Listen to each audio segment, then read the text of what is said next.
Edward and Gordon often went through the tunnel where Henry was shut up. Edward would say, "Hello," and Gordon would say, "Boop, boop, serves you right."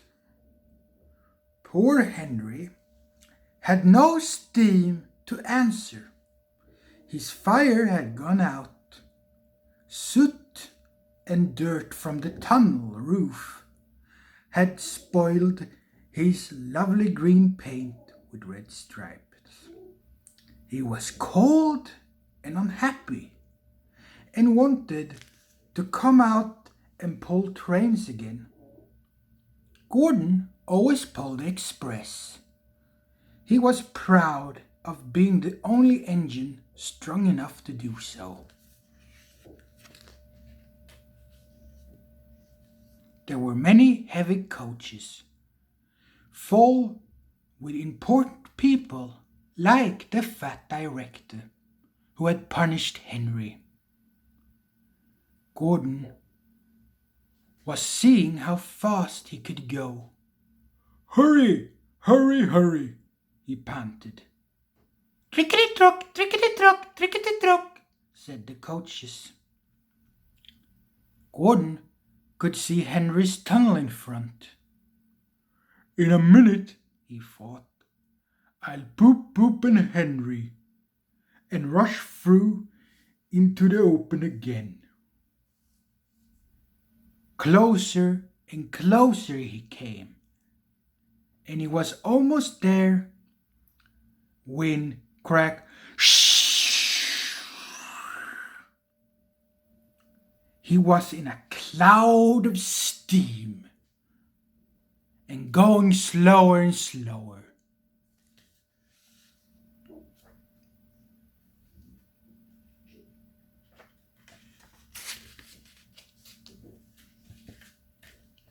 His driver stopped the train. What has happened to me?" said Gordon. "I feel so weak." "You've burst your safety valve," said the driver. "You can't pull the train anymore." "Oh dear," said Gordon. "We were going so nicely too. Look at Henry laughing at me." Gordon made a face at Henry and blew smoke at him. Everybody got out and came to see Gordon. "Hm," said the fat director. "I never liked these big engines. Always going wrong. Set another engine at once." While the guard went to find one, they uncoupled Gordon and ran him onto a siding out of the way. The only engine left in the shed was Edward. "I'll come and try," he said. Gordon saw him coming. "No use," he said. "Edward can't pull the train." Edward puffed and pulled and puffed, but he couldn't move the heavy coaches. "I told you so," Gordon said rudely. "Why not let Henry try?" "Yes," said the fat director, "I will."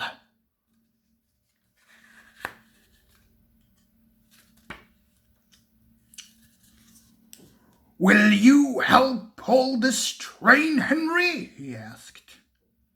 "Yes," Henry said at once. So Gordon's driver and fireman lit his fire. Some plate layers broke down the wall and put back the rails. When he was steamed up, Henry puffed out. He was dirty, his boiler was black, and he was covered with cobwebs. "Oh, I'm so stiff. Oh, I'm so stiff, he groaned. You better run to ease your joints and find a turntable, the fat director said kindly.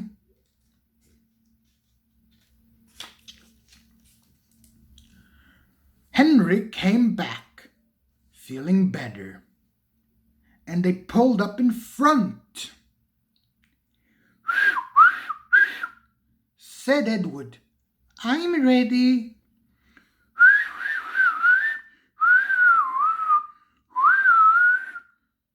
Said Henry. So am I. Pull hard, pull hard, pull hard. Pull hard, pull hard, pull hard, puffed Edward. We'll do it, we'll do it, we'll do it, we'll do it, we'll do it, puffed Henry.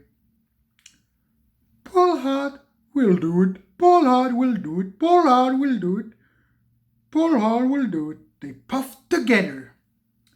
The heavy coaches jerked and began to move, slowly at first, but then faster and faster. We've done it together, we've done it together, we've done it together, we've done it together, we've done it together, we've done it together, we've done it together, said Edward and Henry. We've done it, hooray, we've done it, hooray, we've done it, hooray, we've done it, hooray. You've done it, hooray, you've done it, hooray, sang the coaches. All the passengers were excited.